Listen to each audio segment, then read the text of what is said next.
నమస్తే, welcome to STV news. ముందుగా headlines చూద్దాం.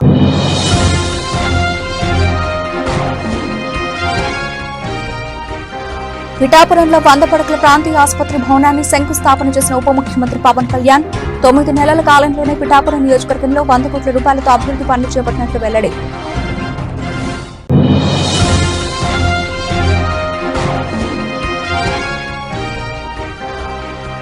ఏపీ రాజధాని ప్రాంతంలో ఉగ్రవాదుల కదలికలు. 10 మంది అనుమానితులపై ప్రత్యేక నిఘా ఏర్పాటు చేసి వారి కార్యకలాపాలను నిశితంగా పరిశీలిస్తున్న పోలీసులు.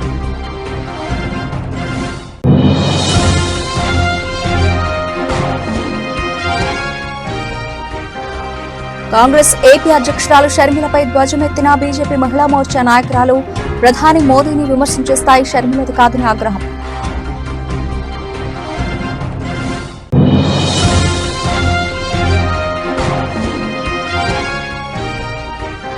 గవర్నర్ పేటలో కాశ్మీర్ టూరిస్టులపై ఉగ్రవాదుల దాడికి నిరసనగా జనసేన పార్టీ ఆధ్వర్యంలో మానవహారం. మృతి చెందిన కుటుంబాలకు ప్రగాఢ సానుభూతి తెలుపుతున్నామన్న మంత్రి నాదెండ్ల మనోహర్. కూటమి ప్రభుత్వం ఏర్పడిన 9 నెలల కాలంలోనే పిఠాపురం నియోజకవర్గంలో 100 కోట్ల రూపాయలతో అభివృద్ధి పనులు చేపట్టినట్లు డిప్యూటీ సీఎం పవన్ కళ్యాణ్ తెలిపారు. నియోజకవర్గ అభివృద్ధికి కృషి చేస్తామని వారు తెలిపారు. పిఠాపురంలో 100 పడకల ప్రాంతీయ ఆసుపత్రి భవనానికి రాష్ట్ర ఉప ముఖ్యమంత్రి పవన్ కళ్యాణ్ శంకుస్థాపన చేశారు. 30 పడకల కమ్యూనిటీ హెల్త్ సెంటర్ ను 100 పడకల ఆసుపత్రిగా అభివృద్ధి చేసే కార్యక్రమానికి శ్రీకారం చుట్టారు. 34 కోట్ల రూపాయల అంచనా వ్యయంతో నిర్మించనున్న ఈ ఆసుపత్రిలో 2 కొత్త బ్లాకులు, OP ward, mortuary ward, dialysis, blood bank, అధునాతన మెషిన్లు అందుబాటులోకి రానున్నాయి. ఆసుపత్రి నిర్మాణం ద్వారా పిఠాపురం నియోజకవర్గంలోని 3 లక్షల మంది ప్రజలతో పాటు 6 పరిసర మండలాల ప్రజలకు మెరుగైన వైద్య సేవలు అందించనున్నట్లు ఈ సందర్భంగా పవన్ కళ్యాణ్ స్పష్టం చేశారు. ఎన్నికల ప్రచార సమయంలో ఇచ్చిన హామీ మేరకు ఈ ఆసుపత్రి నిర్మాణం చేపట్టినట్లు తెలిపారు. ఎన్నికల ప్రచార సమయంలో అందరూ అడుగుతుంది 30 పడకల కమ్యూనిటీ హెల్త్ సెంటర్ ని దాదాపు 100 బెడెడ్ ఏరియా హాస్పిటల్ గా అభివృద్ధి చేయాలని అందరూ కోరిన మీదట ఈ రోజున 30 అంచనా వ్యయంతో నిర్మాణం జరిగింది. అదేవిధంగా 2 కొత్త బ్లాకులు మరియు OP ward, mortuary ward, dialysis మరియు బ్లడ్ బ్యాంక్, అధునాతన మెషిన్లు అందుబాటులోకి రావడం జరుగుతోంది. నూతనంగా డర్మటాలజీ డిపార్ట్మెంట్స్ ఏర్పాటు, ophthalmology, radiology, pathology departments, ENT departments కూడా ఏర్పాటు చేయడం జరుగుతుంది. దీని ద్వారా పిఠాపురం నియోజకవర్గం ప్రజలకే కాకుండా ఇక్కడున్న 3 లక్షల ప్రజలకే కాకుండా చుట్టుపక్కల 6 మండలాల ప్రజలకు కూడా చాలా మెరుగైన వైద్యం అందించడం జరుగుతుంది. ఇది గౌరవ ముఖ్యమంత్రి శ్రీ నారా చంద్రబాబు నాయుడు గారి సారథ్యంలో కూటమి మాటిస్తే ఎలా నిలబెట్టుకుంటుంది, ఉన్న ఆర్థిక ఇబ్బందులను తట్టుకొని మరీ ఈ రోజున ముందుకి ఈ హామీలు ముందుకు తీసుకెళ్తా ఉన్నాం. అలాగే గొల్లపూడి సభలో ఇచ్చిన హామీ నేడు ఉప్పాడ కొత్తపల్లి సామాన్య ప్రజలకు తక్కువ ఖర్చుతో వివాహాలు జరుపుకునేందుకు అవకాశం కల్పిస్తూ 2 కోట్ల అంచనా వ్యయంతో టీటీడీ కళ్యాణ మండపం నిర్మాణానికి శంకుస్థాపన చేయడం జరిగింది. నిర్మాణ పనులు వేగంగా పూర్తి చేసి ప్రజలు సేవలోకి తీసుకురావడం జరుగుతుంది. దాని చుట్టుపక్కల గ్రామాల్లోని గల సుమారు 10,000 కుటుంబాలకి చాలా తక్కువ రుసుముతో వివాహం చేసుకునే సౌకర్యం లభిస్తుంది. అలాగే ఎన్నికల ప్రచార సమయంలో ఇచ్చిన హామీ మేరకు గ్రామంలో 50 సంవత్సరాల చరిత్ర కలిగిన శ్రీ సీతారామస్వామి దేవాలయంలో ఈ మనకి హరికథ కాలక్షేపానికి కావచ్చు, లేదంటే మనకి ఏ విధంగా అయినా సరే వేద పట్టణానికి కావచ్చు, ఇలాంటికి సంబంధించిన మందిరాన్ని మరి రథశాల నిర్మాణానికి 48 లక్షల అంచనా వ్యయంతో శంకుస్థాపన కార్యక్రమం చేయడం జరిగింది. దీని ద్వారా దేవాలయానికి విచ్చేసే వేలాది మంది భక్తులకి ఆధునిక సౌకర్యాలు కూడా కల్పించడం జరుగుతుంది. గొల్లపూడి మండలంలోని సుమారు 225 సంవత్సరాల చరిత్ర కలిగిన సీతారామస్వామి దేవాలయంలో ప్రాకార మండప నిర్మాణానికి 1,32,00,000 అంచనా వ్యయంతో నిర్మాణ పనులకి శంకుస్థాపన చేయడం జరిగింది. దీని ద్వారా దేవాలయ ఆధునిక సౌకర్యాలు కూడా కల్పించడం జరుగుతుంది. 24-25 ఆర్థిక సంవత్సరంలో ఆంధ్రప్రదేశ్ రాష్ట్ర ప్రభుత్వం బీసీ మరియు కాపు ఎకనామికల్లీ వీకర్ సెక్షన్ వర్గాలకు చెందిన మహిళల ఆర్థికాభివృద్ధి కోసం ఉచిత ప్రాథమిక దర్జీ శిక్షణ పథకాన్ని ప్రారంభించింది. 45, 60, 90 రోజుల పాటు నిర్వహించే శిక్షణకు ఎంపికైన శిక్షణా సంస్థ ఎస్టీపీలు అందిస్తున్నాయి. ఈ పథకంలో భాగంగా పిఠాపురం నియోజకవర్గంలోని 3,456 మహిళలకు 8.64 కోట్ల విలువైన కుట్టు మిషన్లు నేడు పంపిణీ చేయడం జరుగుతోంది.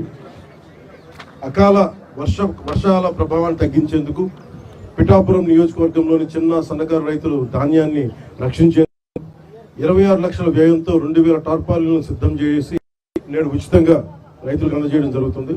ఇందులో 1000 టార్పాలిన్లు 13 లక్షలు ఓఎన్జీసీ వారి కార్పొరేట్ సోషల్ రెస్పాన్సిబిలిటీ నిధులు, 1000 టార్పాలిన్లు జిల్లా నిధులతోటి సమకూర్చడం జరుగుతుంది. వ్యవసాయ యాంత్రీకరణలో భాగంగా రైతుల సమయాన్ని ఖర్చులను తగ్గించడమే కాకుండా వ్యవసాయ శాఖపై 50% సబ్సిడీపై వ్యవసాయ పరికరాలు, ఈ పిఠాపురం నియోజకవర్గంలోని 103 పరికరాలు, అవి 14 రోటివేటర్లు, 39 పవర్ టిల్లర్స్, 50 స్ప్రే రైతులకి చేయడం జరుగుతుంది. దీని ద్వారా సుమారు 25,000 ఎకరాలు గల రైతులకి మేలు చేకూరుతుంది. ఉపాధి హామీ పథకం ద్వారా పిఠాపురం నియోజకవర్గంలో 18.2 కోట్ల విలువ గల 31 కిలోమీటర్ల పొడవైన 276 సీసీ రోడ్లు, 3 కోట్ల వ్యయంతో నిర్మించిన 5 కిలోమీటర్ల వేగం బీటీ రోడ్లు, 8.68 కోట్ల 431 గోకులాలను నేడు ప్రారంభించడం జరిగింది. దీని ద్వారా సుమారు 300 మంది కాంట్రాక్టర్లకు పని మరియు 5,000 శ్రామికులకు పని అందించడం జరిగింది. ఈ పనుల ద్వారా 20 గ్రామాలను ప్రధాన రహదారులకు చేయడం జరుగుతుంది. ఉపాధి హామీ పథకం కింద ఇప్పటికే మంజూరైన 21.58 కోట్ల విలువైన రహదారి పనులు తొందరగా కొనసాగిస్తూ వచ్చే 3 నెలల్లోగా పూర్తి చేయాలని ప్రణాళిక రూపొందించబడింది. దీనికి ద్వారా సుమారు 200 పైగా కాంట్రాక్టర్లకి పని మరియు 5,000 మంది శ్రామికులకు పని అందజేయడం జరుగుతుంది. ఈ పనుల ద్వారా సుమారు 12 గ్రామాలను ప్రధాన రహదారులకు అనుసంధానం చేయడం జరుగుతుంది. గౌరవ ప్రధానమంత్రి శ్రీ నరేంద్ర మోదీ గారి నాయకత్వంలో ఎన్డీఏ ప్రభుత్వం సకాలంలో రాష్ట్రాలని గౌరవ ముఖ్యమంత్రి నారా చంద్రబాబు నాయుడు గారి నాయకత్వంలో ఆయన ఉగ్రవాదుల కదలికలకు సంబంధించిన సమాచారంతో ఆంధ్రప్రదేశ్లోని విజయవాడలో కలకలం రేగింది. నగరంలో 10 మంది సిమి సానుభూతిపరులు ఉన్నట్లు పోలీసులు గుర్తించారు. వారిని అదుపులోకి తీసుకునేందుకు నగరంలోని పలు ప్రాంతాల్లో గాలింపు చర్యలు చేపట్టారు. ఉగ్రవాదుల కదలికలకు సంబంధించి కేంద్ర నిఘా వర్గాలు 2 నెలల క్రితమే పోలీసులను హెచ్చరించినట్లు తెలుస్తోంది. విజయవాడలో నిషేధిత SIMI students Islamic movement of India సానుభూతిపరుల కదలికలు ఉన్నాయన్న సమాచారంతో పోలీసులు అప్రమత్తమయ్యారు. కేంద్ర నిఘా సంస్థల నుంచి అందిన నిర్దిష్టమైన సమాచారం మేరకు నగరంలో 10 మంది అనుమానితులపై ప్రత్యేక నిఘా ఏర్పాటు చేసి వారి కార్యకలాపాలను నిశితంగా పరిశీలిస్తున్నారు. సుమారు 2 నెలల క్రితం కేంద్ర నిఘా వర్గాలు 4 అనుమానిత సిమి సానుభూతిపరులకు సంబంధించిన వివరాలను విజయవాడ పోలీస్ కమిషనరేట్ అధికారులకు అందించినట్లు విశ్వసనీయ వర్గాల ద్వారా తెలుస్తోంది. ఈ సమాచారాన్ని అందుకున్న స్థానిక పోలీసులు తమదైన శైలిలో దర్యాప్తును ముమ్మరం చేసి మరో 6 అనుమానితులను గుర్తించినట్లు సమాచారం. దీంతో మొత్తం 10 మంది వ్యక్తుల కదలికలపై నిఘా వ్యవస్థను కేంద్రీకరించారు. పోలీసుల ప్రాథమిక విచారణలో ఈ 10 మంది అనుమానితులు నగరంలోని గొల్లపూడి, అశోక్ నగర్, లబ్బిపేట వంటి ప్రాంతాల్లో నివాసం ఉంటున్నారని, వివిధ రకాల పనులు చేసుకుంటూ జీవనం సాగిస్తున్నారని గుర్తించినట్లు తెలిసింది. అయితే ఇప్పటి వరకు వీరి నుంచి ఎలాంటి చట్ట వ్యతిరేక లేదా అనుమానాస్పద కార్యకలాపాలు తమ దృష్టికి రాలేదని, అయినప్పటికీ వీరిపై నిఘాను నిరంతరం కొనసాగిస్తున్నామని పోలీసు ఉన్నతాధికారులు చెబుతున్నారు. ప్రధాని మోదీని విమర్శించే స్థాయి కాంగ్రెస్ ఏపీ అధ్యక్షురాలు షర్మిలది కాదని BJP Mahila Morcha media incharge CH Gayatri ధ్వజమెత్తారు. ఈ మేరకు బీజేపీ రాష్ట్ర కార్యాలయంలో ఏర్పాటు చేసిన విలేకరుల సమావేశంలో ఆమె మాట్లాడారు. కాశ్మీర్లో జరిగిన ఉగ్రవాదాన్ని ఆమె ఖండిస్తూ చనిపోయిన పర్యాటకులకు సంతాపం తెలియజేశారు. షర్మిల ప్రధాని మోదీని విమర్శిస్తే ఊరుకోమని హెచ్చరించారు. కాంగ్రెస్ కార్యకర్తలకి షర్మిల మాటలు చెల్లుబాటు అవుతాయి గాని ప్రజల్లో మాత్రం షర్మిల మీద తిరుగుబాటు వస్తుందని ఘాటు వ్యాఖ్యలు చేశారు. షర్మిల వాళ్ల అన్నయ్య జగన్ అవినీతి ఆరోపణలలో ఆరితేరారని ఆరోపణలు గుప్పించారు.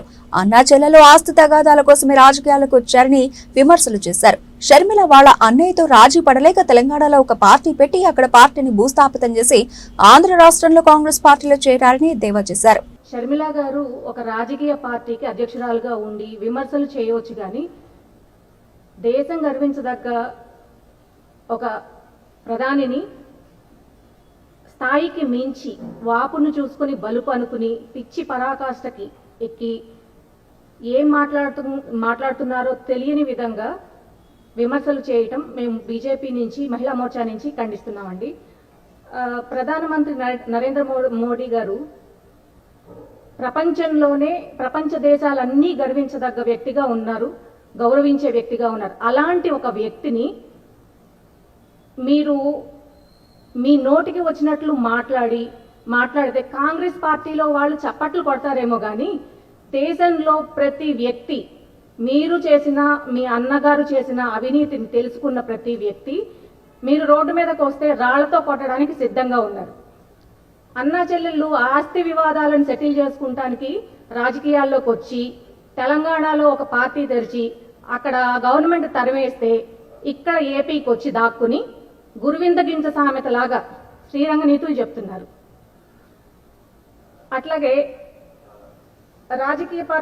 రాజకీయంలో మీ అన్నగారు మీరు కుటుంబ సమేతంగా ఎంత పెద్ద అవినీతి చేశారో దేశం మొత్తం చూస్తున్నారు.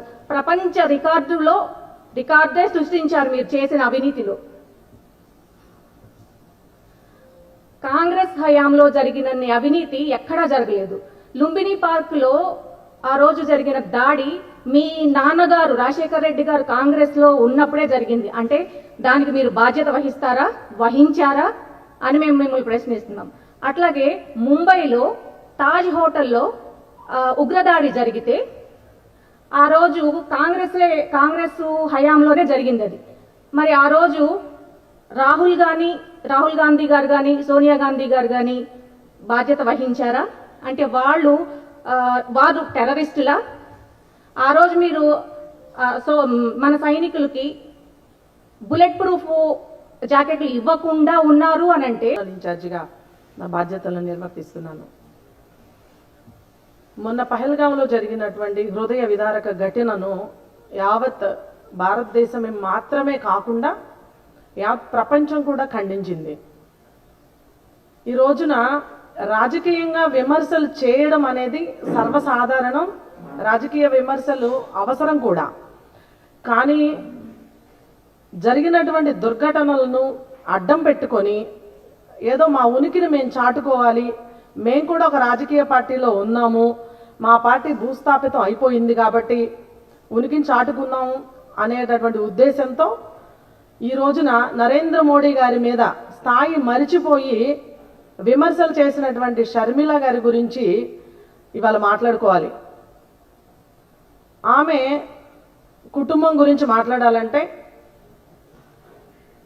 లుంబిని పార్క్ దుర్ఘటన జరిగినప్పుడు వాళ్ళ నాన్నగారే గవర్నమెంట్లో ఉన్నారు. మరి ఆ రోజున హృదయ విదారక ఘటన జరిగింది. మరి వాళ్ళ నాన్నగారు టెర్రరిస్టు ఉగ్రవాది అని ఆవిడ ఒప్పుకున్నట్టేనా?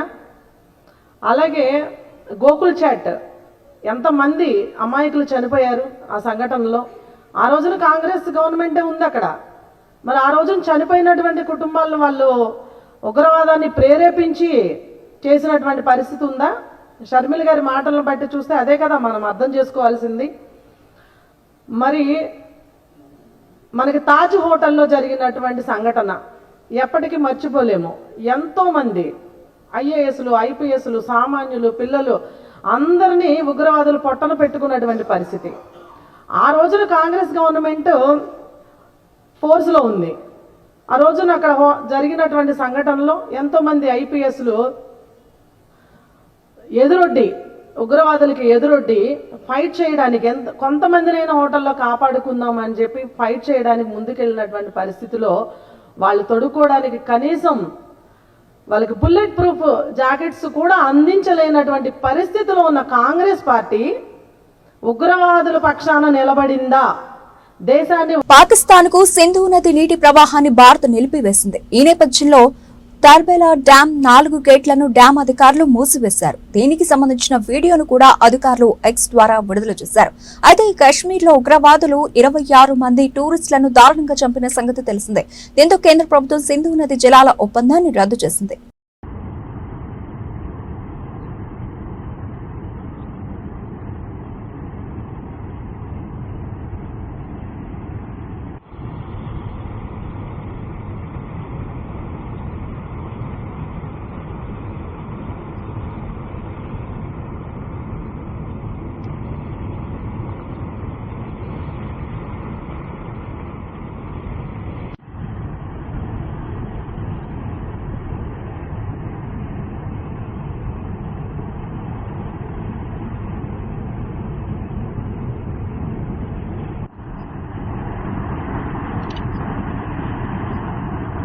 కాశ్మీర్లో ఉగ్రవాదులు పర్యాటకులపై దాడి చేయడం హేయమైన చర్య అని మంత్రి నాదెండ్ల మనోహర్ వెల్లడించారు. దేశ భద్రతకు మోదీ తీసుకునే నిర్ణయాలకు దేశ ప్రజలందరూ బలపరచాలని విజ్ఞప్తి చేశారు. ఉగ్రదాడిలో మృతి చెందిన కుటుంబాలకు జనసేన పార్టీ తరఫున ప్రగాఢ సానుభూతి తెలుపుతున్నామని అన్నారు. గవర్నర్పేట పాత బస్టాండ్ సెంటర్ లో కాశ్మీర్ టూరిస్టులపై ఉగ్రవాదుల దాడికి నిరసనగా జనసేన పార్టీ ఆధ్వర్యంలో మానవహారం కార్యక్రమం జరిగింది. ఈ కార్యక్రమంలో పౌర సరఫరాల శాఖ మంత్రి నాదెండ్ల మనోహర్, ఎన్టీఆర్ జిల్లా అధ్యక్షుడు ఉదయ్ భాను, నాయకులు అమిశెట్టి వాసు, జనసేన నాయకులు, కార్యకర్తలు పాల్గొన్నారు. ఈ సందర్భంగా మంత్రి నాదెండ్ల మాట్లాడుతూ ఉగ్రదాడిలో మృతి చెందిన కుటుంబాలకు జనసేన పార్టీ తరఫున ప్రగాఢ సానుభూతి తెలుపుతున్నామన్నారు. దేశ భద్రతకు ప్రధాని మోదీ నిర్ణయాలకు దేశ ప్రజలు బలపరచాలన్నారు. జనసేన పార్టీ తరఫున ప్రధాని మోదీకి అండగా ఉంటామన్నారు. ప్రజల్లో చైతన్యం తేవడానికి జనసేన పార్టీ ఎప్పుడూ ముందుంటుందన్నారు. కాశ్మీర్లో ఉగ్రవాదుల దాడులు జనసేన క్రియాశీలక సభ్యుడు మరణించడం బాధాకరమన్నారు. కాశ్మీర్ ఉగ్రవాద దాడికి ధీటుగా సమాధానం చెప్పడానికి మోదీ ప్రభుత్వం సిద్ధంగా ఉందన్నారు. రాష్ట్ర వ్యాప్తంగా మా పార్టీ అధ్యక్షులు, రాష్ట్ర ఉప ముఖ్యమంత్రి పవన్ కళ్యాణ్ గారి పిలుపు మేరకు జనసేన కార్యకర్తలందరూ కూడా మొన్న కాశ్మీర్లో జరిగిన ఉగ్రవాదుల దాడిలో మరణించిన మన భారతీయులకు, వారి కుటుంబ సభ్యులకు ప్రగాఢ సానుభూతే కాకుండా మేమందరం కూడా మీతో ఉన్నాం, అధైర్యపడొద్దు, దేశమంతా ముక్త కంఠంతో ఉగ్రవాదాన్ని అణిచివేసే విధంగా మనం కలిసి ముందుకెళ్ళాలి అనే ఆలోచన పవన్ కళ్యాణ్ గారికి ఎప్పటి నుంచో మా అందరికీ కూడా చెప్తానే ఉన్నారు. జనసేన పార్టీ ప్రతి నియోజకవర్గంలో కూడా ప్రజల్లో ఒక చైతన్యం తీసుకురావడానికి, అదేవిధంగా మన జాతి భారతదేశం కోసం మన అందరం కూడా అంకిత భావంతో పనిచేయాలి. ముందు మన దేశం, తర్వాత మన రాష్ట్రం, దాని తర్వాతే మనం అందరం.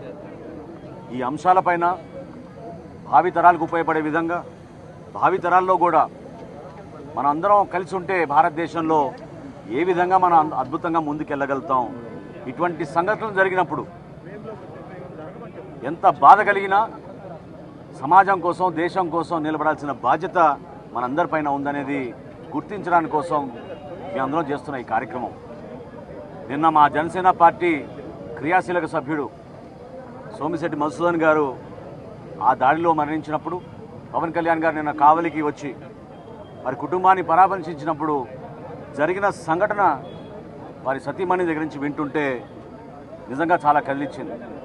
అంత ఘోరంగా, అంత అన్యాయంగా అమాయకులు ఎవరైతే టూరిస్టులుగా వెళ్ళారో వాళ్ళని టార్గెట్ చేసి దాడి చేయడం అనేది చాలా దురదృష్టకరం.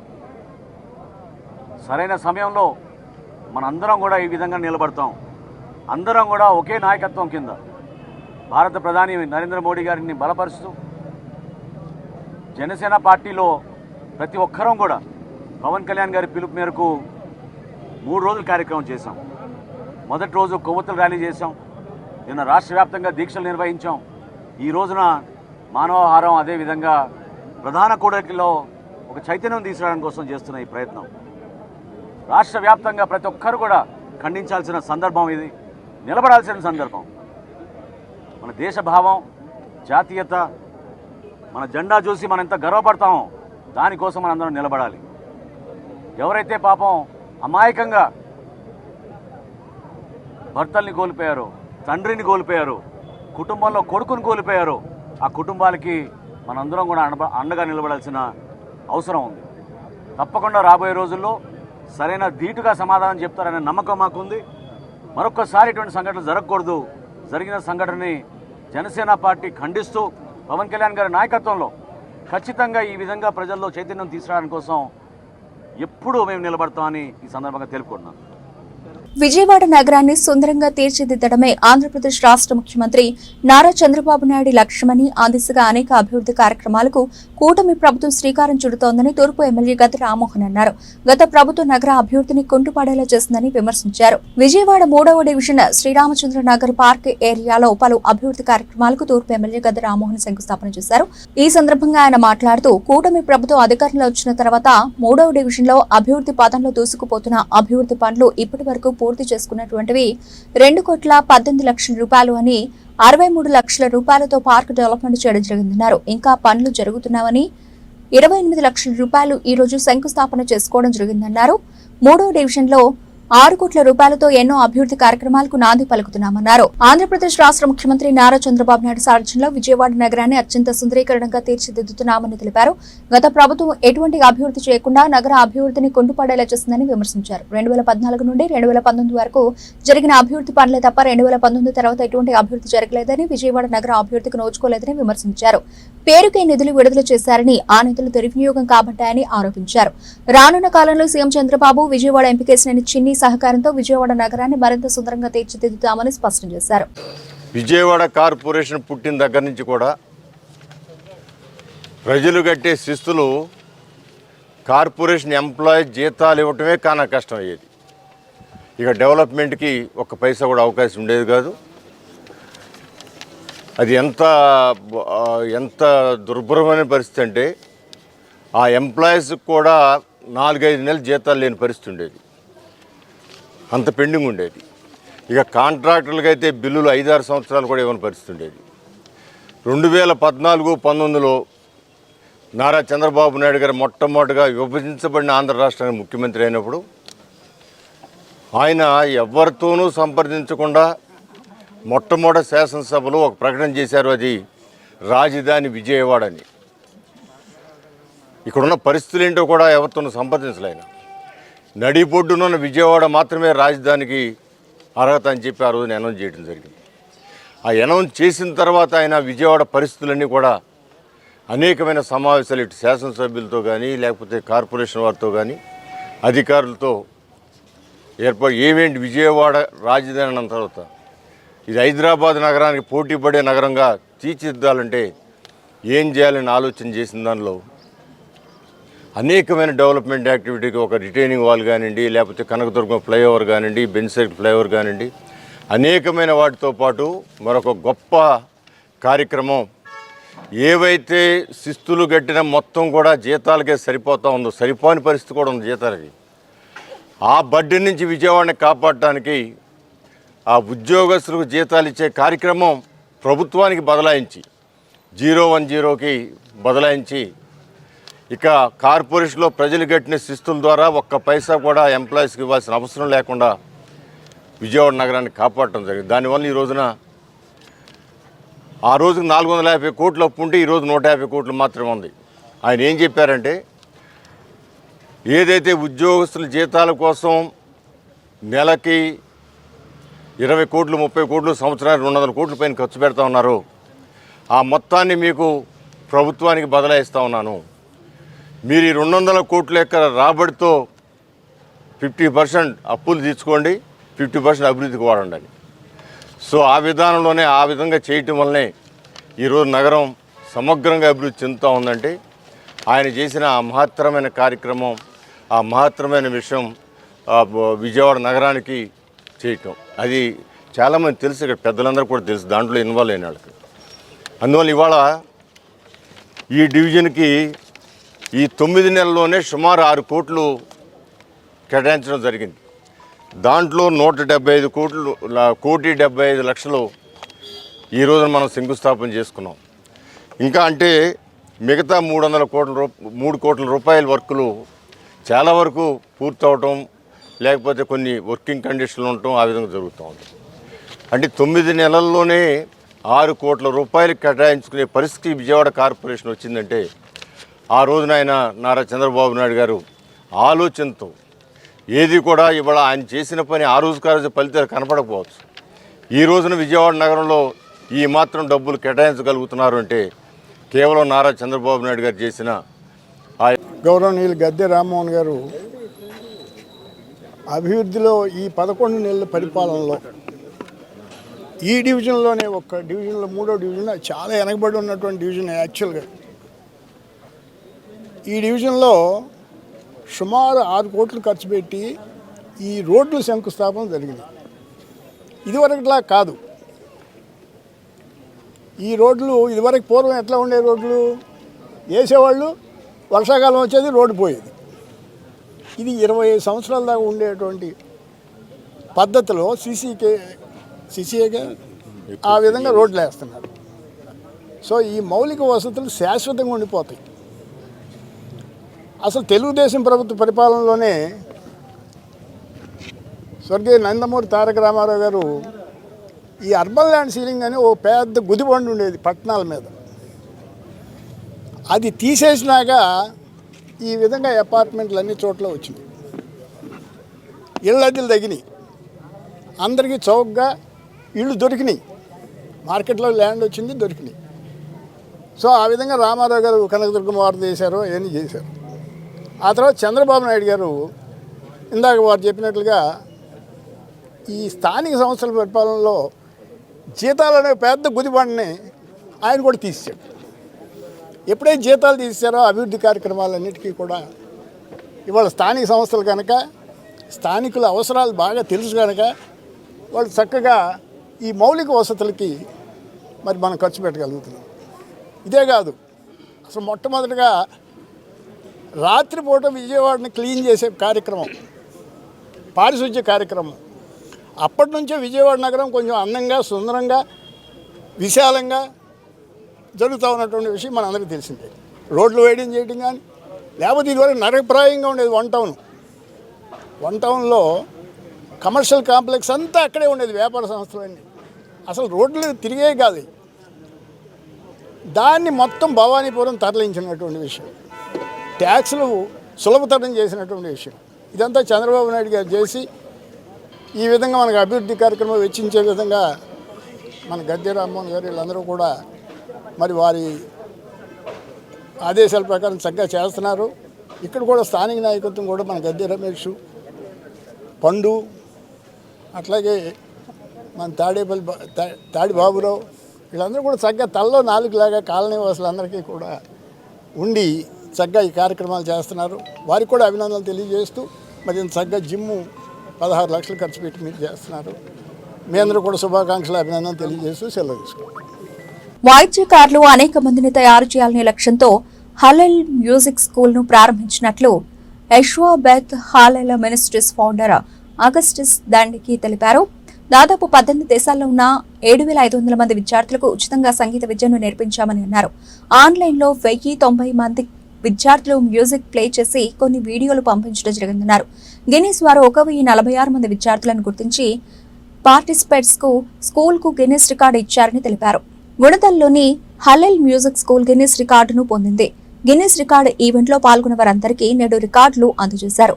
ఈ సందర్భంగా యెషోవా-బెత్ హాలెల్ మినిస్ట్రీస్ ఫౌండర్ అగస్టిన్ దండికి మాట్లాడుతూ హలెల్ మ్యూజిక్ స్కూల్ 2020 డిసెంబర్ 1న ప్రారంభించామని, ఆన్లైన్లో మ్యూజిక్ క్లాసులు ఉచితంగా ఇస్తున్నామని చెప్పారు. 7 సంవత్సరాల నుంచి 80 సంవత్సరాల వయసు ఉన్నవారు ఎవరైనా నేర్చుకోవచ్చని తెలిపారు. ఈ కోర్సు పూర్తిగా ఉచితమని, ఎటువంటి ఫీజు లేదన్నారు. దాదాపు 18 దేశాల్లో ఉన్న 7,500 మంది విద్యార్థులకు ఉచితంగా సంగీత విద్యను నేర్పించామని తెలిపారు. తమ ఫోన్ నెంబర్కు సంప్రదిస్తే అందరికీ ఉచిత విద్యను అందిస్తామని అన్నారు. విద్యార్థులకు ప్రోత్సాహకంగా ఉండేందుకు అనేక అంతర్జాతీయ అవార్డులు తీసుకున్నామన్నారు. గిన్నిస్ వరల్డ్ రికార్డు కోసం 2 సంవత్సరాల నుంచి ప్రయత్నించి 3వ ప్రయత్నంగా దీన్ని సాధించామన్నారు. ఆన్లైన్లో 1,090 మంది విద్యార్థులు కొన్ని ప్లే చేసి వీడియోలు పంపించడం జరిగిందన్నారు. గిన్నిస్ వారు 1,046 మందిని గుర్తించి పార్టిసిపెంట్స్ స్కూల్ కు గిన్నిస్ రికార్డు ఇచ్చారని తెలిపారు. డిసెంబర్ 9న రిచర్ స్టర్నింగ్ ఆన్లైన్లో ఇచ్చారని, భౌతికంగా దీనికి సంబంధించిన విజయవాడలో ఈ రికార్డులు అందజేశారని చెప్పారు. గతంలో కూడా అనేక రికార్డులు సాధించారన్నారు. తన సేవలను గుర్తించి ఇంజనీర్స్ చామ్ వరల్డ్ రికార్డ్ వారు గోల్డ్ అయిన ఐకానిక్ అవార్డును తనకు ప్రత్యేకంగా ఇచ్చారని తెలిపారు. నమస్కారం. ఈరోజు హలెల్ మ్యూజిక్ స్కూల్ విద్యార్థులు కలిసి సాధించిన ఈ యొక్క అద్భుతమైన ఈ సర్టిఫికేట్ను మీ ముందు ప్రదర్శించడానికి నాకు వచ్చిన అవకాశాన్ని బట్టి నేను చాలా సంతోషిస్తూ ఉన్నాను. హలెల్ మ్యూజిక్ స్కూలు 2020 డిసెంబర్ 1వ తేదీన దీన్ని మేము ప్రారంభం చేసాం. ఆన్లైన్లో ఈ మ్యూజిక్ క్లాసులు అనేవి మేము ఫ్రీగా ఇస్తూ ఉన్నాం. ఇందులో 7 సంవత్సరాలు మొదలుకొని 80 సంవత్సరాలు వయసున్న ఎవరైనా కానీ ఇందులో నేర్చుకోవచ్చు. ఈ కోర్సు 3 నెలలు మాత్రమే. ప్రపంచ స్థాయి వాయిద్యకారులుగా మేము అనేక మందిని తయారు చేయాలనే ఉద్దేశంతో ఈ యొక్క స్కూల్ను స్టార్ట్ చేశాము. ఈ కోర్సు పూర్తిగా ఉచితం, ఎటువంటి ఫీజులు కూడా మేము తీసుకోమని కూడా తెలియజేస్తూ ఉన్నాం. మా దగ్గరకు వచ్చినట్లయితే ఆ విధంగా చేస్తాం. మరి ఇంతవరకు దాదాపుగా 18 దేశాల్లో ఉన్న దాదాపు 7,500 మంది విద్యార్థులకు ఈ యొక్క ఉచిత సంగీత విద్యను మేము అందించాం. మమ్మల్ని మా యొక్క ఫోన్ నెంబర్ తీసుకుని మమ్మల్ని సంప్రదించినట్లయితే సంప్రదించిన ప్రతి ఒక్కరు కూడా ఈ యొక్క ఉచిత క్లాసులు మేము ఇస్తాము అనే విషయాన్ని తెలియజేస్తున్నాం. మరి విద్యార్థులకి ప్రోత్సాహకరంగా ఉండడానికి మేము అనేక అవార్డులు, ఇంతకుముందు అంతర్జాతీయ అవార్డులు తీసుకున్నాం. ఇది గిన్నీస్ వరల్డ్ రికార్డ్స్ అనేది ఇది ప్రపంచ స్థాయిలో అత్యున్నతమైనది కాబట్టి దీని కొరకు దాదాపుగా 2 సంవత్సరాల నుంచి మేము ప్రయత్నం చేసి మరి 3వ ప్రయత్నంగా దీన్ని మేము సాధించాము. ఆన్లైన్లో 1090 మంది విద్యార్థులు కలిసి కొన్ని వీడియోస్ మేము ప్లే చేసి దాన్ని మేము అప్లోడ్ చేసాము ఆన్లైన్లో. గిన్నీస్ వారు దానిని గుర్తించి అందులో 1046 మందిని సెలెక్ట్ చేసి పార్టిసిపెంట్స్కి అలాగే స్కూల్కి ఈ గిన్నీస్ వరల్డ్ రికార్డ్స్ ఇవ్వడం జరిగింది. అదేవిధంగా డిసెంబరు 9వ తేదీన రిచర్డ్ స్టన్నింగ్ గారు వారు గిన్నీస్ వరల్డ్ రికార్డ్స్ ఎడ్యుకేటర్ వారు ఈ యొక్క అవార్డును మాకు ఆన్లైన్లో మరి ఇవ్వడం జరిగింది. ఆన్లైన్లో వారి చేతుల మీదుగా మనం తీసుకోవడం జరిగింది. తర్వాత ఫిజికల్గా దీనికి సంబంధించి ఈ విజయవాడలో ఈరోజు ఈ కార్యక్రమాన్ని బహిరంగంగా దీన్ని ఏర్పాటు చేసి ఈరోజు మా సర్టిఫికెట్లు చేతికొచ్చాయి కాబట్టి ఈరోజు మా స్టూడెంట్స్ అందరం కలిసి ఆ సమక్షంలో ఈ యొక్క అవార్డును మేము ప్రదర్శిస్తున్నాం. అదేవిధంగా మా విద్యార్థులందరూ కూడా మేము ఆ యొక్క పార్టిసిపేషన్ సర్టిఫికెట్స్ ఇస్తున్నాం. మరి వచ్చిన మీడియా మిత్రులందరికీ కూడా నమస్కారం తెలియజేస్తాం. Thank you so much.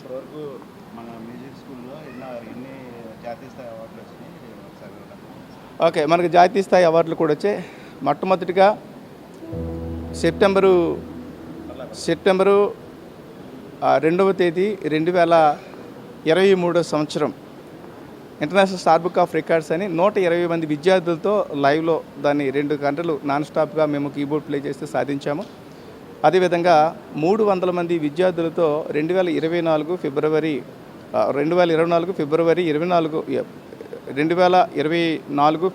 24వ తేదీన ఏషియన్ బుక్ ఆఫ్ రికార్డ్స్లో 300 మంది విద్యార్థులతో దాన్ని సాధించాం. అలాగే మే నెల 30వ తేదీ 2024 సంవత్సరంలో ఇంజనీర్స్ చామ్ వరల్డ్ రికార్డ్ అనేది 400 మంది విద్యార్థులతో కలిసి దాన్ని సాధించాం. ఈ అవార్డు ఇది 1090 మందితో మేము పార్టిసిపేట్ చేసినప్పుడు 1046 మంది క్వాలిఫైడ్ అయ్యారనే విషయం తెలియజేస్తున్నాను. అదేవిధంగా నా సేవలు గుర్తించి ఇంజనీర్స్ చామ్ వరల్డ్ రికార్డ్ వారు గోల్డెన్ ఐకానిక్ అవార్డు అనే దాన్ని కూడా నాకు ప్రత్యేకంగా వ్యక్తిగతంగా ఇవ్వడం జరిగింది. బులెటిన్ ముగించే ముందు హెడ్లైన్స్ మరోసారి.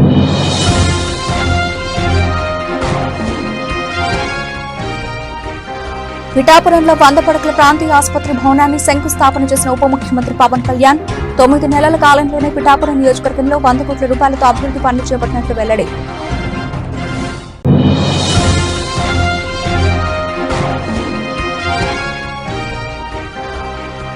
ఏపీ రాజధాని ప్రాంతంలో ఉగ్రవాదుల కదలికలు 10 మంది అనుమానితులపై ప్రత్యేక నిఘా ఏర్పాటు చేసి వారి కార్యకలాపాలను నిశితంగా పరిశీలిస్తున్న పోలీసులు.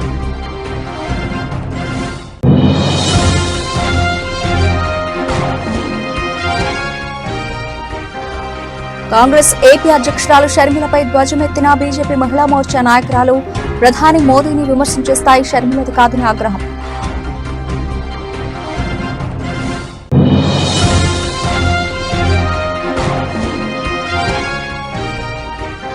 గవర్నర్ పేటలో కాశ్మీర్ టూరిస్టులపై ఉగ్రవాదుల దాడికి నిరసనగా జనసేన పార్టీ ఆధ్వర్యంలో మానవహారం. మృతి చెందిన కుటుంబాలకు ప్రగాఢ సానుభూతి తెలుపుతున్నామన్న మంత్రి నాదెండ్ల మనోహర్. ఇవి ఇప్పటివరకు నబిల్చిన అప్డేట్స్. మరిన్ని అప్డేట్స్ తో మళ్ళీ కలుద్దాం. అంతవరకు సెలవు. నమస్తే.